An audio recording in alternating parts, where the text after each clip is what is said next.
مع بعض النهارده فطار سريع كده وجميل، حاجه كده زي العسل. ان شاء الله تعجبكم تبقى عند حسن ظنكم. يلا بينا نشوف هنعمل ايه مع بعض.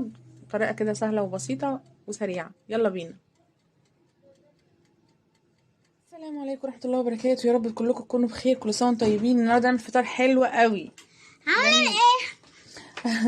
انا كنت بغسل السمك ده دلوقتي، ولازم بعد ما بغسله لازم اعصر فيه كده ليمون كله اهو، عشان يبقى قلبه زي الفل كده، واسيبه عشان الزفاره بتاعته. عارفين السمك المكاريلي يا جماعه قلبه بيبقى زفر جدا، فانا كل ما احط فيه ليمون بيضيع لي الزفاره بتاعته. انا بحبه كده. تمام.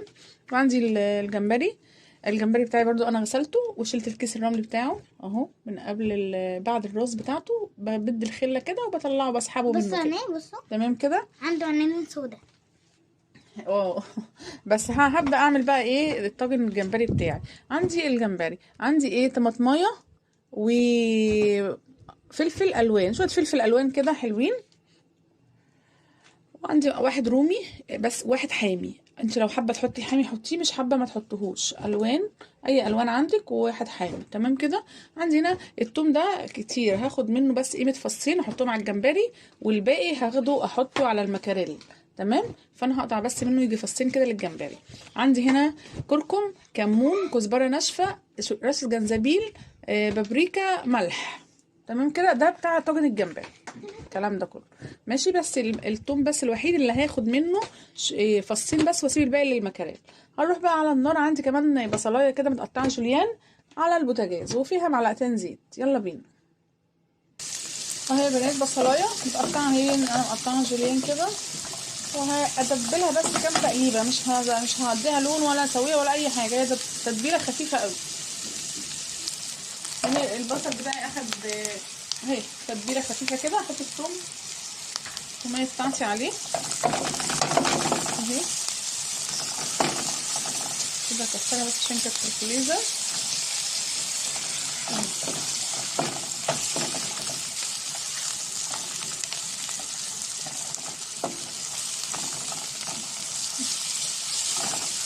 بس كده، هي بس تفك. احنا مش عايزينها طبعا تتمر برضو ولا تاخد لون خالص، هي تفك معانا بس.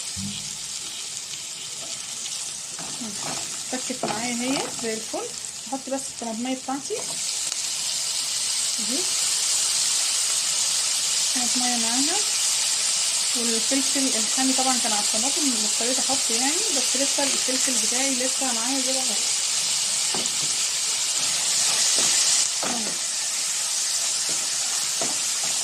تقليبه برضو كده.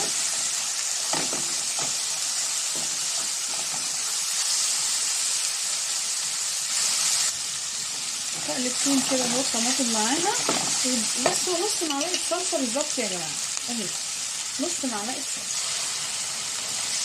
تمام.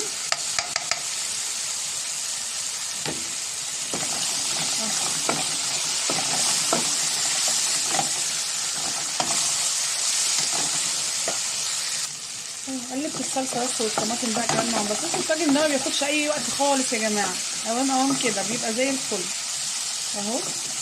اروح نازله بالفلفل بتاعنا. انا بنزل في الفلفل في الاخر، نزلي الفلفل للاخر علشان مش عايزينه نقطع عليه قوي في السوا. تمام. وهنزل بالبهارات بتاعتي اهي عليه.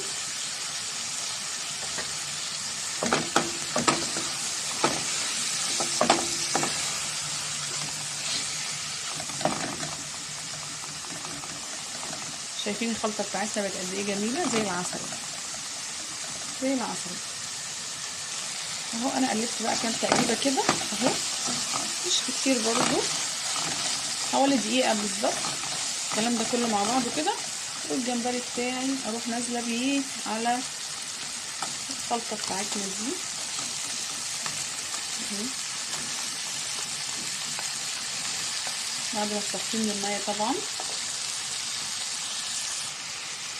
اروح مقلبه بقى الجمبري بتاعي اهو في كل الخلطه بتاعتنا اهي. مش هنسوي طبعا على النار هنا، هنحط في الطاجن نص كوبايه ميه، نص كوبايه ماشي.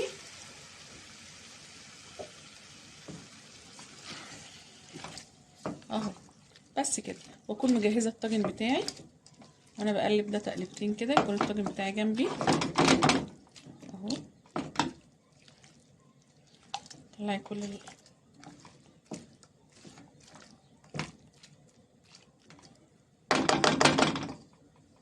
اهو. هو بصوا بدأ يغلي بس كده.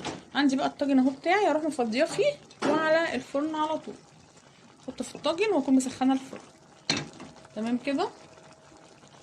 انا هطفي عليه ونفضي في الطاجن. تمام كده اهو يا بنات. هدخله على الفرن ونشوف هنعمل ايه تاني. حطيت الطاجن بتاعي في الفرن خلاص، طاجن الجمبري. عندي بقى حاجات الايه، السمك المكاريل هنا. عندي هنا بصوا بصلايه وجزرايه مبشورين. بالمناسبه الجزر لو حابه تبشري جزريه وتحطيه على طاجن الجمبري حطي، وانا ولادي مش بيحبوا الجزر فيه. تمام. حطي جزريه عليه يبقى حلو قوي. وعندي طماطمايه متقطعه مكعبات كده صغيره، وقرن فلفل رومي وواحد حامي وراس توم مفرومه. وعندي ليمونه كبيره كده كويسه. تمام. وعندي البهارات بتاعتي برضو بهارات سمك وكمون وكزبره ناشفه وبابريكا وشويه شطه كمان عشان الخلطه دي بيحبوها كده شطشطه الخلطه دي. وكزبره ناشفه قلت انا، وبس كده. بابريكا، ملح، بهارات سمك، كمون وشطه ملح. تمام كده. كزبره ده بتاع الخلطه بتاعتي. مش دي كزبره؟ كزبره جافه وناشفه براحتكم اللي انتوا عايزين، اللي موجود اللي متوفر عندك. اللي متوفر عندك حطيه، ولو ما فيش مش مشكله. عايزه اقول لك ان انا كمان يا جماعه نسيت برضو، معلش. عصرت نص ليمونه على طاجن الجمبري. نص ليمونه كده عصرها على طاجن الجمبري. عايزه ايه يا جنى؟ عصير الليمون. عايزه تعصري الليمون. ماشي، خدي عصير الليمونه التاني. ليمونه محترمه كده. يلا. المكاريل اللي بيحب الليمون، لانه هو المكاريل بطبيعته ملمن، بيبقى زفر، فهو بيحب الليمون شويه. خلاص يا ستي. لازم لاخر نقطه. سوري. ايه خلاص كده. ماشي. وادي الخلطه بتاعتي كده جاهزه اللي هنحشي بيها السمك ده. تمام. امسك السمك بقى كله احشيه من الخلطه دي.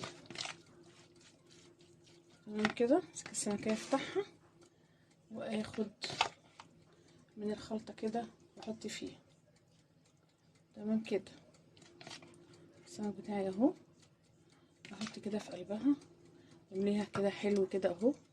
انا ولادي بيحبوا الخلطه دي قوي على فكره، اللي هي في قلب السمك دي، فانا بزودها شويه عشان هما بيحبوا ياكلوها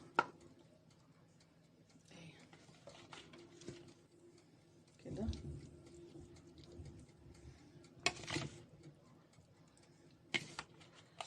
طبعا اي حاجه عايزه تزوديها طبعا دي بتاعتك انتي. عايزه تنقصي حاجه برضو عادي بتاعك. تمام، على حسب راحتك انتي.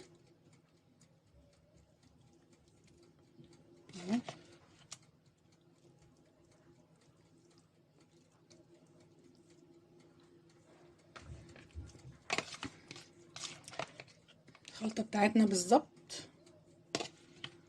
على قد السمك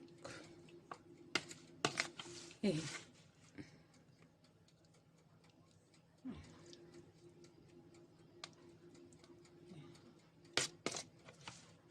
كده اهو حلو قوي كده.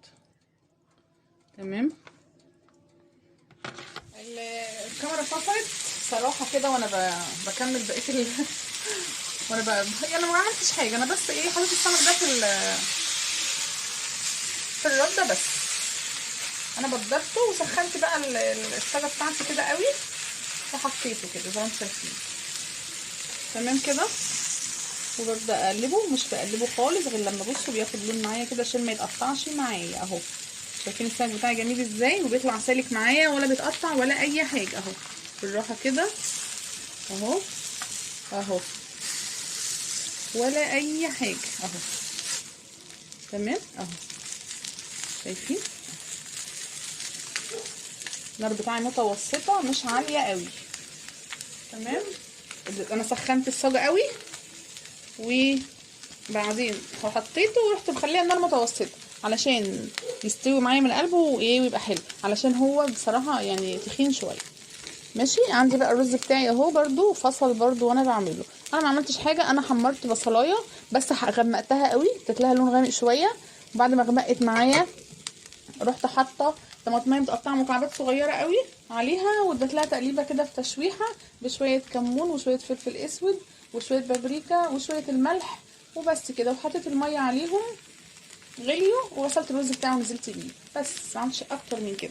تمام. وادي السمك بتاعي اهو، يعني ان شاء الله يبقى زي العسل، هيبقى فطار زي العسل. ادي الفطار بتاعي اهو يا بنات، شايفين الطاجن الجمبري طالع من الفرن والسمك بتاعي خلص، والرز بتاعنا اهو مع السلطه بقى والخضار والعيش والمخلل بألف هنا وشفا يا رب اللي هياكلوه. ايه رأيكم بقى في الأكلة الفظيعة دي؟ فظيعه. السمك بس بعد ما خلص بس شوي كنت انا مجهزه ميه سخنه وفيها طبعا بتاع ده وكمون وملح وشطه وتوم وليمون معصور وميه سخنه قوي، ورحت منزله فيه السمك وطلعته تاني. تمام كده، عملت له كده ايه يعني خلطه كده حلوه.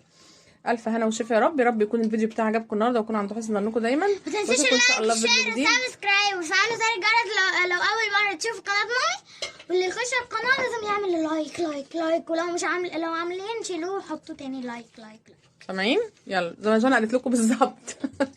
وفعلوا زر الجرس. كل سنه وانتم طيبين، اشوفكم ان شاء الله في فيديو جديد، والسلام عليكم ورحمه الله وبركاته. باي باي. خلاص يا جوج يلا بينا هنروح بقى نفطر.